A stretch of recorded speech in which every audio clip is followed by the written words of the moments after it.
Today on Public Eye News, the ice on Lake Superior proved to be too much for one ore carrier, and an update on Southwest Airlines. Caleb Rydell has a look at the warm weather ahead of us, and Ryan Gooch has an update on the Tigers-Orioles series. Hi, I'm Anthony Cilia. I'm Mason Wallace. Welcome to Public Eye News.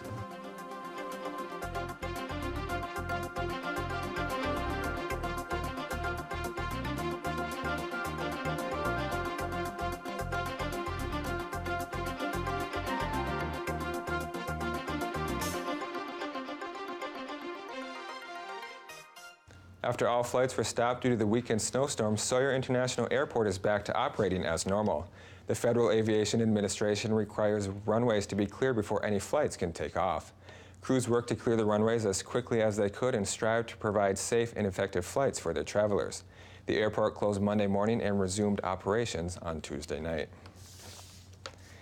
And Marquette Township received a $300,000 grant and is now moving forward with the proposed underpass project. The township had to match funds of $500,000 for the $2.5 million project.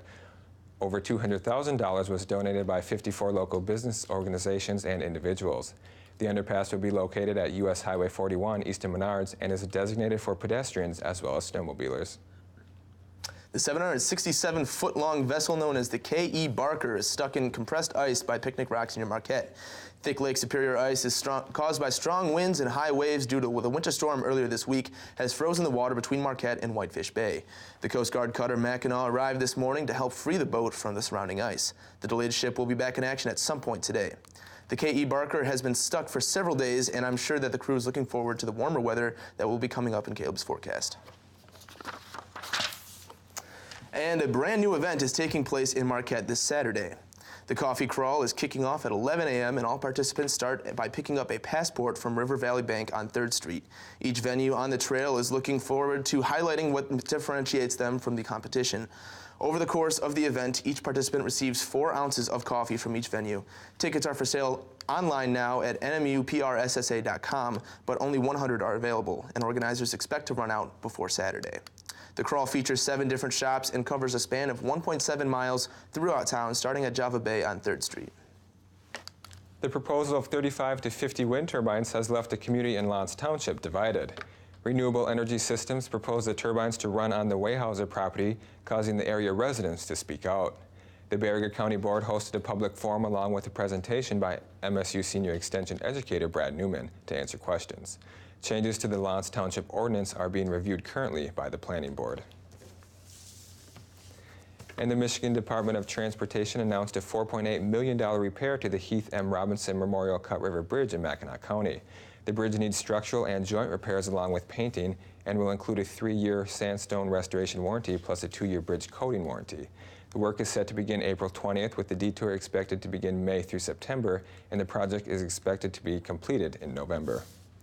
And stay with us. After the break, we'll have your national and international news.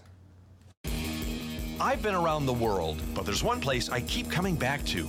This week on UTR, we're in Grand Rapids for some malt-making men, an old goat that's giving a neighborhood great food, and a couple of cousins who made cheese curls a crunchy career. Heck, we'll even get cultured with some contemporary art right in the heart of the city. This isn't Under the Radar. You just gotta see. Tonight at 9:30, Friday at 5, and Saturday at 10:30. And welcome back.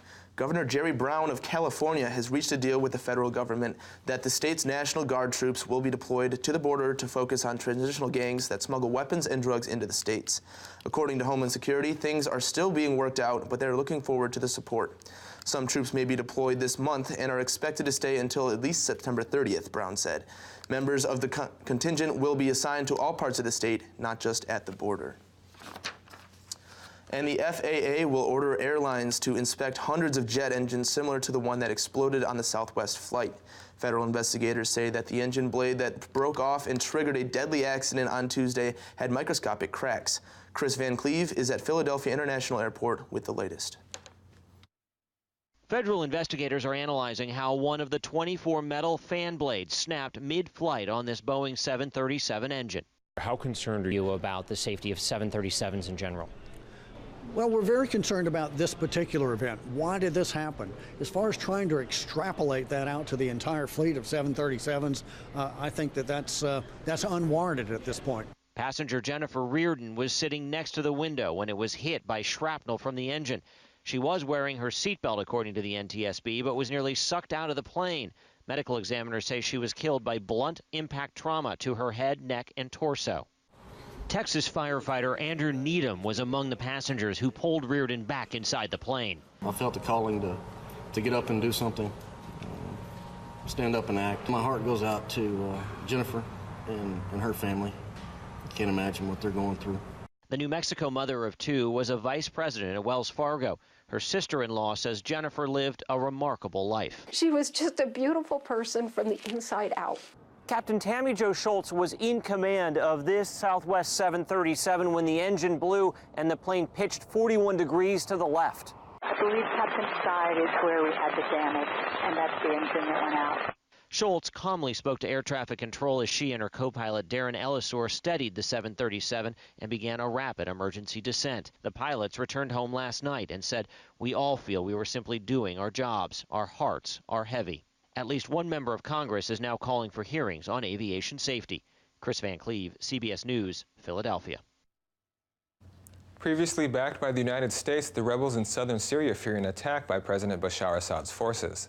Islamic State militants have been able to regroup after a breakdown in security across the region due to a ceasefire between the U.S., Russia, and Jordan. Assad's forces recaptured the suburbs of Ghouta and Damascus earlier this month after a suspected chemical attack. The impending conflicts bring fear to hundreds of thousands of Syrians living in the south who have suffered through years of conflict. And President Trump says talks with North Korea about face-to-face summit with Kim Jong-un are well underway, but the president also warned that he's prepared to walk away if he doesn't see a fruitful response. Molalanghi has more details from the White House.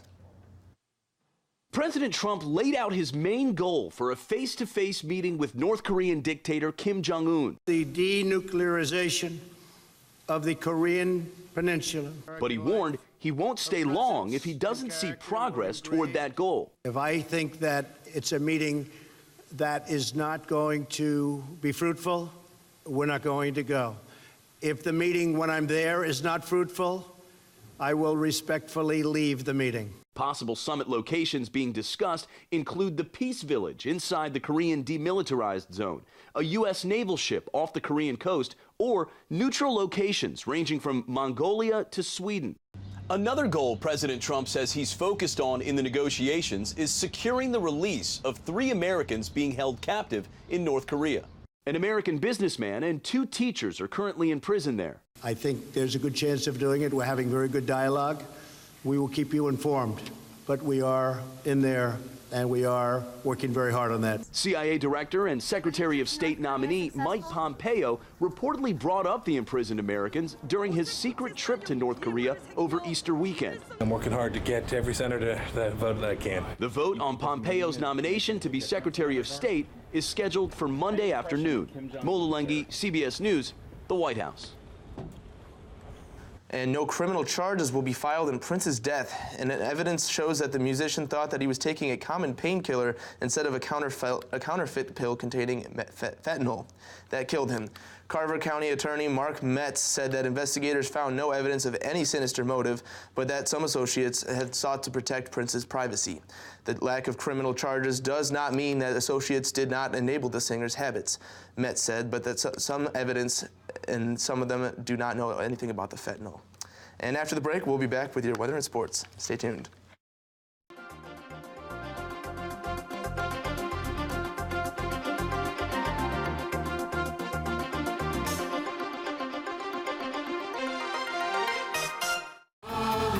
From London's Royal Albert Hall, we're gonna scream and shout with Grammy-winning rapper, singer-songwriter will.i.am as he treats us to his biggest hits, including a special reunion with the Black Eyed Peas.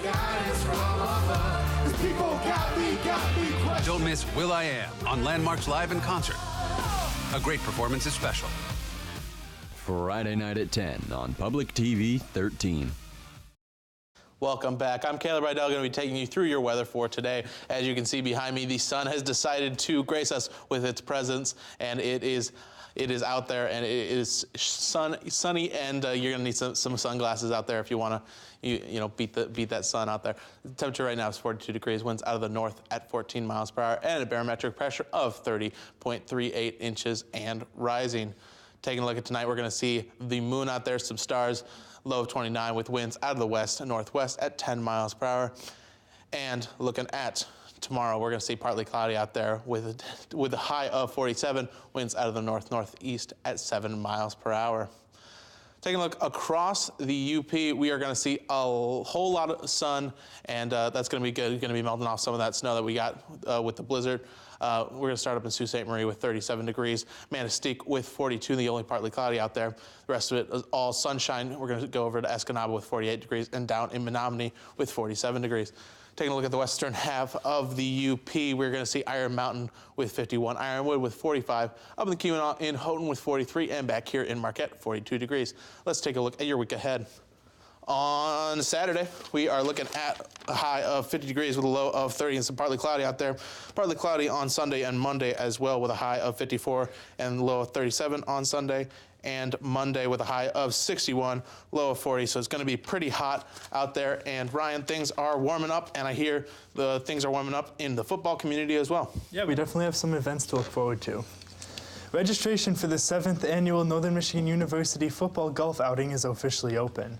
The event this year will take place on Saturday, June 23rd with a shotgun start beginning at 10 a.m. at the Marquette Golf Club's Heritage Course. A portion of each golfer's entry fee will go towards the NMU football team fund.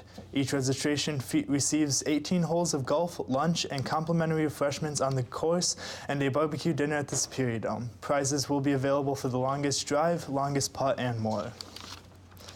And the Detroit Tigers finally snapped a 5-game losing streak with a 4-2 win against the Baltimore Orioles. Despite the miserable weather, the Tigers finally got to play a game. By the end of the game, the temperatures were in the mid-30s. It was the Tigers' first game since Friday and their first win since April 8th. Then yesterday, the Tigers continued their winning streak, beating the Orioles again 6-5. Dixon Machado was on fire last night, and Miguel Cabrera had fun on his 35th birthday as well. After coming off these 2 wins, they look good going into their third game against the Orioles. And Manchester City are officially Premier League champions. Everyone knew it was coming, but no one thought it would come the way it did. Manchester United could have held off City's victory for a few more weeks if they could continue their winning streak. However, that all came crashing down when they fell to 20th place West Bromwich Albion. After a pathetic performance from Jose Mourinho's men, they fell to interim manager Darren Moore's West Brom. City have had a phenomenal season, and several players from their squad are nominated for the Player of the Year and are also featured in the Team of the Season. Now, Anthony, Manchester City have been a pretty good soccer team this year, and I hear you have a story about a family that could make their own soccer team. Oh, isn't that the truth? Now, you've heard of cheaper by the dozen, but this just gets a little weird here because this family has 14 kids now. The Michigan family just brought their 14th son into the world recently, and the kids range from a newborn to the oldest son in his 20s. This baby will have no shortage of hand-me-downs for the rest of his life. And in unrelated news, vasectomies are in vogue. And police say in Louisiana, a woman came home to discover a naked stranger in her bathtub eating Cheetos. A Monroe police officer says that a 29-year-old Evelyn Washington was arrested for burglary and property damage charges. And that's all the time we have for you today. Come back tomorrow. We'll give you more news per usual. We'll see you soon.